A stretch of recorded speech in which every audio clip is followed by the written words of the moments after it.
आज के वीडियो में हम लोग बीएससी फिजिक्स के एक और बढ़िया टॉपिक फॉर्मेट प्रिंसिपल के बारे में बात करेंगे, जिसमें हम लोग लेंस मेकर फॉर्मूला को डिराइव करेंगे। इससे पहले वाले वीडियो में हम लोगों ने फॉर्मेट प्रिंसिपल के law of reflection of light को डिराइव किया था, उसके थ्योरी को देखा था। और आज के वीडियो में हम लोग इसके थिन लेंस फार्मूला को डिराइव करेंगे, जो आमतौर पर एक शॉर्ट टाइप क्वेश्चन के बदले लॉन्ग टाइप क्वेश्चन में पूछा जाता है। और रिफ्लेक्शन या रिफ्रैक्शन ऑफ लाइट जो है वो अधिकतर समय एग्जाम्स में आपका शॉर्ट टाइप क्वेश्चन में आता है। तो आप लोग लेंस के बारे में जानते हैं, लेंस मेकर फॉर्मूला के बारे में जानते हैं, इन सब से आपको क्लास 12 से बढ़िया से परिचित हो। बस उसी का प्रयोग करते हुए मैं आगे बढ़ूंगा और इसे मैं पूरा एक्सप्लेन कर रहा हूं आज की वीडियो में। तो बने रहे आप लोग चैनल पे। मैं हूं रुपेश कुमार मिश्रा और स्वागत करता हूं आप सभी का आपके अपने प्यारे यूट्यूब चैनल पे। तो चलिए हम लोग ज़्यादा समय ना वेस्ट करते हुए सबसे पहले पॉइंट पे आते हैं और देखते हैं क्या है हमारा। सबसे फर्स्ट लाइन मैंने जो लिखा है जो लेंस ट्रांसपेरेंट मीडियम होता है। ये बात आप जानते हैं कि a lens is a transparent medium which is bonded by two refracting surfaces, जो दो रिफ्रैक्टिंग सरफेसेस से बॉन्डेड होता है, जिसमें से at least one of the refracting surface उसका कर्व्ड होता है। ये आप पहले से ही जानते हो। अब एक केस है, अगर थिकनेस लेंस का नेग्लिजिबली स्मॉल हो, काफी छोटा हो, कंपैरिजन टू ऑब्जेक्ट डिस्टेंस या इमेज डिस्टेंस हम कहें, तो लेंस इस केस में हमारा जो होता है वो पतला सा होता है। इस परिस्थिति में ऑब्जेक्ट या इमेज डिस्टेंस के कंपैरिजन में लेंस का थिकनेस अगर बहुत छोटा हो तो इसे हम इस केस में कहेंगे कि लेंस पतला सा है। अब आप लेंस मेकर फॉर्मूला आपने देखा था 1/f is equal to n minus 1 1/r1 minus 1/r2 या म्यू माइनस 1, जहां पे म्यू या n रिफ्रैक्टिव इंडेक्स लेंस का डिपिक्ट करता है। अब चलिए पहले आप डायग्राम देखिए, जितना अच्छा से डायग्राम देखेंगे उतना अच्छा डेमोन्स्ट्रेशन आपका रहेगा। सबसे पहले मैंने एक ये लेंस का यूज करा, आपको दिख रहा होगा। इसमें आप देख रहे हैं कि ये कौन सा लेंस है। अगर हम कहें तो सिंपली बाइकॉन्वेक्स लेंस है, ठीक है, जिसका ये S1 मेरा पहले का जो है सो रिफ्रैक्टिंग सरफेस है, S2 मेरा पहले का रिफ्रैक्टिंग सरफेस है। अगर आपने डायग्राम समझ लिया तो मुझे नहीं लगता कहीं मैथमेटिकल टूल या फिर थ्योरी में कहीं भी दिक्कत होने वाला है। अब मैंने इस पॉइंट पे क्या किया, ये x और x डैश एक कोऑर्डिनेट है, जिसे हम एक तरह से कहें तो प्रिंसिपल एक्सिस कहते हैं। हमने मिरर के केस में भी देखा था कैसे हम लोग law of reflection of light में यूज करते थे। अब ये P पॉइंट पे मेरा इमेज ऑब्जेक्ट में है, P पॉइंट पे मेरा ऑब्जेक्ट है, और इसी तरह ये मेरा जो लेंस का इस पार्ट से हमको ऐसे करके इसको डिवाइड कर दिए। समझ रहे हैं बात को।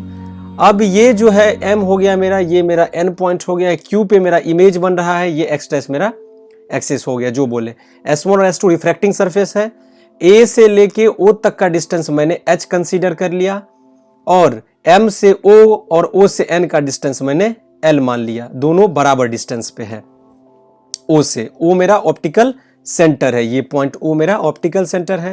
अब चलिए इसे हम आगे देखते हैं क्या कर रहे हैं। सबसे पहले जो मैंने ये एक रे इस तरह से इंसिडेंस करवाया, तो ये ऑप्टिकल सेंटर से अगर कोई रे पास कर रहा है तो वो अनडेविएटेड रहता है, उसमें किसी प्रकार का चेंजिंग नहीं आता है। तो ये सीधे पहले मैंने रे पास आउट करवाया, तो ये सीधे करके यहाँ पे आ गया और यहाँ इमेज अपना बनाया। अब फर्स्ट तो हमने ऐसा किया, सेकंड मैंने रे को कुछ इस तरह से इंसिडेंट कराया, रे ऑफ लाइट को कह सकते हैं ऐसे। इस पॉइंट पे मेरा इंसिडेंट करके ये रिफ्रैक्ट हो गया, इस पॉइंट से मेरा रिफ्रैक्शन हो गया, और फिर ये वापस आके इस पॉइंट पे अपना इमेज बनाएगा, क्योंकि एक पॉइंट पे आके सारे कन्वर्ज हो जाते हैं। अब यहां तो आप मान चुके O है, और ये जो पूरा लेंस है एक तरह से it is surrounded by air, air से सराउंडेड है। और आपको पता है जो एयर का रिफ्रैक्टिव इंडेक्स 1 होता है, और इस लेंस के अंदर जो रिफ्रैक्टिव इंडेक्स है वो मैंने n मान लिया, और ऑप्टिकल सेंटर से लेके ऑब्जेक्ट तक का डिस्टेंस x माना है। चाहे तो अभी भी आप u पुट कर सकते हो, लेकिन इसे हम बाद में रखेंगे। उसी तरह ऑप्टिकल सेंटर से लेके इमेज तक का डिस्टेंस मैंने y मान लिया। बाकी सब कुछ वैसे का वैसा है। ये A पॉइंट ऑफ इंसिडेंस है। चलिए ये डायग्राम क्लियर रहना बहुत जरूरी था। तो मैंने लिखा है P point whose image is form at Q, ये P का यहाँ पे इमेज बन रहा है Q पे, after refraction from convex lens से रिफ्रैक्शन होने के बाद। अब देखिए मेरा सेकेंड स्टेप क्या है इसमें। सेकेंड स्टेप है let R1 is the radius of curvature of first refracting surface. S1 है इसका रिफ्रैक्टिंग सरफेस, इसका फर्स्ट वाले का radius of curvature. Similarly R2 is the radius of curvature of second refracting surface S2 of convex lens. अब इसे हम कुछ geometrically देखेंगे, इसमें क्या क्या ज्योमेट्री में किया है मैंने। ज्योमेट्री का यूज करते हुए मैंने OP is equal to x, जो डिस्टेंस ऑफ ऑब्जेक्ट है, P from optical centre O से हमने मेजर करना है ना, कैसे हम लोग प्रिंसिपल एक्सिस से मेजर करते थे, जो कुछ भी मेजर करना रहता था, सिमिलरली इसी तरह हम ऑप्टिकल सेंटर से कर रहे हैं। अब चलिए आगे हम इसको बढ़ाते हैं। ऑप्टिकल सेंटर O से हमने मेजर किया, OQ बराबर मेरा y डिस्टेंस दिया है, OAH है, OM ON का डिस्टेंस तो L है, ये मैंने लिख दिया, और लेंस सराउंडेड है एयर में। अब आपको याद होगा आपने फॉर्मेट प्रिंसिपल में क्या पढ़ा था। फॉर्मेट प्रिंसिपल मेरा कहता है जो ray will correspond to the path for which time taken is an extremum, मतलब लाइट उस रास्ते को चुनती है जिसमें जाने में उसको एक तरह से कहें तो कम से कम समय अगर उसको लगता है, तो रे लाइट हमारा तो लेजी है, अगर दूसरे शब्दों में कहें तो ये हमारा एक मीडियम है जिसका रिफ्रैक्टिव इंडेक्स n है। ये लाइट यहां से यहां डिस्टेंस ट्रैवल किया x है, तो जब हम रिफ्रैक्टिव इंडेक्स को कैलकुलेट करते हैं तो ये n जो है ये मल्टीप्लाई हो जाता है इस डिस्टेंस के साथ, तो nx होता है। तो फॉर्मेट प्रिंसिपल में सबसे पहले हम देखेंगे कि लाइट ने कितना पाथ कवर करा। तो इस डायग्राम में आप देख रहे हो कि according to Fermat principle optical path क्या है लाइट का, P से A और A से Q, लाइट टोटल जो पाथ कवर किया है PAQ। सेकेंड मेरा पाथ है POQ, ये सीधे डायरेक्शन में यहां से निकल गया, क्यों? क्योंकि ऑप्टिकल सेंटर से पास आउट हो रहा है तो अनडेविएटेड है। अब यहाँ पे PA और AQ जो है हम एयर में ले रहे हैं, तो ऑब्वियस सी बात है एयर का जो रिफ्रैक्टिव इंडेक्स होता है वो 1 होता है। अब हम इसे कुछ आगे प्रोसीड करेंगे मैथमेटिकली जब हम देखते हैं तो PA plus AQ into 1, PAQ तक जाने में लाइट को क्या हो रहा है, PA डिस्टेंस और प्लस AQ, उसके बाद इंटू 1 हमने क्यों किया, क्योंकि रिफ्रैक्टिव इंडेक्स है एयर में है ये, तो एयर का रिफ्रैक्टिव इंडेक्स 1 होता है। फिर PM ऑप्टिकल पाथ POQ है हमारा, तो ऑप्टिकल पाथ POQ में जो गया है तो लाइट सबसे पहले गया P से M तक, उसके बाद जो है सो M से N तक, फिर हमारा N से लेकर के Q तक मेरा इमेज जाके वहां पे बन गया। तो M से N को मल्टीप्लाई किए तो MN इंटू N मेरा ये रिफ्रैक्टिव इंडेक्स शो करता है, क्यों? क्योंकि आप देखो कि MN जो है वो है आपका लेंस के अंदर में आ जाता है, ये देखो ये वाला पार्ट, तो इसका रिफ्रैक्टिव इंडेक्स मेरा N है। फिर ये बाहर OQ जो होगा इसका रिफ्रैक्टिव इंडेक्स आपको 1 देखने को मिलेगा, क्योंकि ये एयर में है। चलिए इसे हम आगे देखते हैं। अब इसको हमने ब्रेक किया PA प्लस AQ, तो OPM को हम लिख सकते हैं geometrically OP minus OM, O से अगर हम डिस्टेंस देखें तो, प्लस N, MN को हम OM प्लस ON लिख सकते हैं, और OQ माइनस ON हम NQ को लिख सकते हैं। आप इसे डायग्राम से डेमोन्स्ट्रेट कर सकते हो मैंने कैसे ज्योमेट्रिकली अंजाम दिया इस चीज को। अब ये PA प्लस AQ को minus OP minus OM plus NOM, इसको मैंने ब्रेक किया, कुछ ऐसे लिख दिया। अब यहां से मेरा N माइनस 1 क्लियर कॉमन आ जाएगा, OP प्लस OQ मेरा ऐसे रह गया, OM प्लस ON, इसे मैंने इक्वेशन फर्स्ट मान लिया। अब चलिए हम इसे आगे देखते हैं, जो राइट एंगल ट्राइंगल POA, यहां देखो आप POA, यहां पे ये मेरा परपेंडिकुलर 90 डिग्री गिरा, तो POA ट्राइंगल में अगर हम देखें तो इसमें मेरा हाइपोटेनियस हो जाएगा PA, तो पाइथागोरस का यूज करेंगे, तो हाइपोटेनियस का square is equal to OA का स्क्वायर प्लस OP का स्क्वायर। तो OA मेरा x दिया हुआ है ऊपर से, OP मेरा जो है सो दिया हुआ है यहाँ पे x, और OA मेरा जो दिया हुआ है वो h दिया हुआ है। अब हम इसको जो है सो PA को अगर स्क्वायर रूट को उधर ले जाए 1/2 लिख सकते हैं। अब इसी तरह हम अगर PA को ब्रेक करें तो ये x square into 1 plus h square by x square इसे लिखा जा सकता है। अब x स्क्वायर का power 1/2, 1 plus h square by x square, इसे आप कर दो, यहां तक क्लियर रहना चाहिए।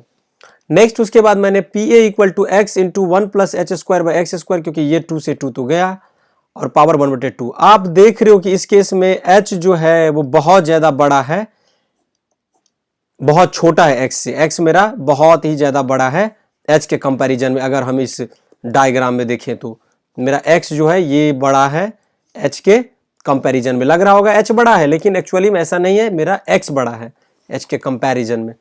तो h square by x square less than 1 होगा। अब इसको हम कुछ आगे और बढ़ाते हैं तो हमें ऐसा मिलता है बाइनोमियली, अगर हम बाइनोमियल थ्योरम के बारे में हम लोग जानते हैं, x into 1 plus 1/2 h square by x square, ये फॉर्मूला हमारा बाइनोमियल का होता है, यहाँ पे शायद x स्क्वायर होता है, इसको देख लीजिएगा। PA is equal to x plus, इसको मैंने मल्टीप्लाई कर दिया दोनों टर्म में, तो हमें ऐसे मिला।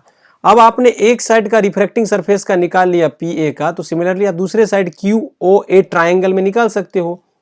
एक को कंप्यूट अगर हमने कर लिया तो दूसरे साइड भी हम कंप्यूट QOA में कर सकते हैं। इस वाले ट्राइंगल में ये मेरा 90 डिग्री, ये हाइपोटेनियस हो जाएगा इस केस में।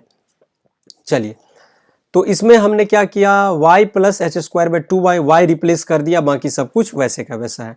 अब इस फॉर्मूला को हम इक्वेशन 1 में पुट करेंगे तो x plus H square by 2x, इससे पहले मैं इक्वेशन 1 मान चुका हूं, y plus H square by 2y बराबर हमें ये मिलेगा। अब एच स्क्वायर बाई 2 हमने कॉमन ले लिया, ये x से x गया, y से y कैंसल आउट हो जाएगा। 1 by x plus 1 by y is equal to n minus 1 OM plus ON मैंने यहाँ पे लिख दिया।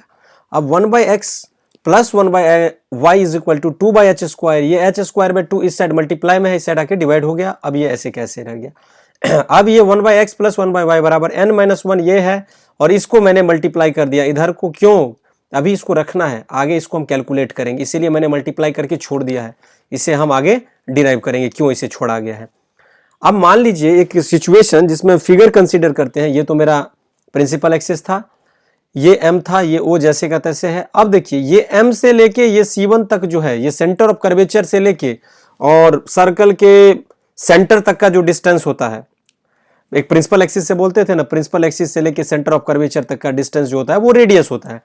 तो यहां से यहां मेरा अगर R1 रेडियस है तो कंपास लेके जब यहां से आप चेक करोगे तो A से लेके C1 का भी डिस्टेंस रेडियस आपका R1 निकलने वाला है। ये H मेरा पहले से था, ये L मेरा पहले से था, ये O पॉइंट यहां पे मान लिए हैं, यहां से कैलकुलेट करेंगे हम। अब हम ट्राइंगल C अप्लाई करेंगे पाइथागोरस का C1OA में, C1OA में पाइथागोरस लागू करेंगे तो C1A square is equal to इतना, C1 के जगह पे मेरा दिया हुआ है R1 स्क्वायर, ये हम यहां पे पुट करेंगे तो कुछ ऐसा हमें देखने को मिलेगा। ये पॉइंट मेरा सेंटर ऑफ कर्वेचर है। अब हम इसे आगे प्रोसीड करते हैं तो R1 square is equal to मेरा हो गया h square plus R1A minus B के होल स्क्वायर पे से हम ब्रेक करेंगे तो ये हमें 2R1L माइनस में दिखेगा, A प्लस बी का whole square, A square plus B square minus 2AB। अब ये R1 स्क्वायर तो कैंसल आउट हो गया, तो ये 0 बचा, तो H square plus L square minus 2R1L। आप देख रहे हो कि इस केस में L जो है आपका H से बहुत छोटा है, ये पार्ट जो है, ये वाला पार्ट इस पार्ट से काफी छोटा है, ये H मेरा बड़ा है। तो L स्क्वायर, जब L छोटा है तो L स्क्वायर तो और ज्यादा छोटा हो जाएगा, तो L square is less than H square. तो 2R1L is equal to h square, क्यों, क्योंकि मैंने L स्क्वायर को एक तरह से निगलेक्ट कर दिया, हटा दिया, उसे कोई वैल्यू ही नहीं रह जाता है, छोटा को और छोटा कर देंगे तो L के जगह पे हमने OM रख दिया, ये देखो L से L के जगह पे OM पुट किया, एच स्क्वायर ऐसे छोड़ दिया, और 2OM is by h square is equal to 1 by R1। ये यहां से आपको क्लियर रहना चाहिए, जिसे मैंने इक्वेशन 6 मान लिया। सिमिलरली अगर आपका 1 बाय R1 आ गया तो 1 बाय R2 भी आप कैलकुलेट कर सकते हो सेकेंड रिफ्रैक्टिंग सरफेस में, तो ये आपका आ जाएगा 2ON बाई एच स्क्वायर, जिसे मैंने इक्वेशन 7 मान लिया। एक कैलकुलेट करके आप दूसरा आसानी से कंप्यूट कर सकते हो।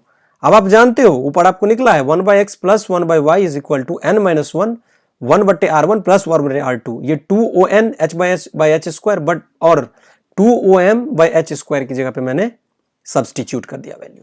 अब आप साइन कन्वेंशन का यूज करो, तो अब हम पहले देखेंगे डिस्टेंस ऑफ ऑब्जेक्ट OP मेरा इस डायरेक्शन में है, निगेटिव डायरेक्शन में, तो ये मेरा माइनस U हो जाएगा।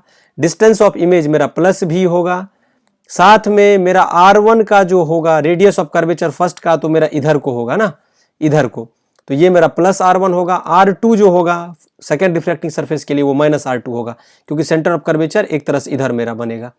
समझ आ रहा है, ये इधर वाला पार्ट हम कट कर देते हैं, तो ये मेरा इधर को बनेगा और ये मेरा माइनस R2 हो जाएगा R2। तो ये साइन कन्वेंशन आपको पता रहना चाहिए, बिना साइन कन्वेंशन का आप आगे प्रोसीड नहीं कर सकते हो। यही बात मैंने यहाँ पे लिखा है, जिससे आप डायग्राम से बहुत आसानी से समझ सकते हो। अब इसी तरह जब हम आगे बढ़ते हैं तो 1 by v minus 1 by u is equal to n minus 1 1 बट्टे R1 माइनस 1 बट्टे R2।